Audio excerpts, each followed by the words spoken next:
In a quiet jungle clearing, a grumpy old lion, a sarcastic parrot, a forgetful elephant, and a hyperactive monkey gather daily for tea and gossip.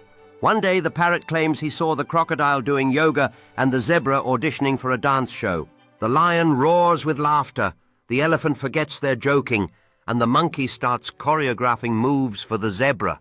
Their wild misunderstandings and animal antics lead to a jungle-wide talent show that spirals hilariously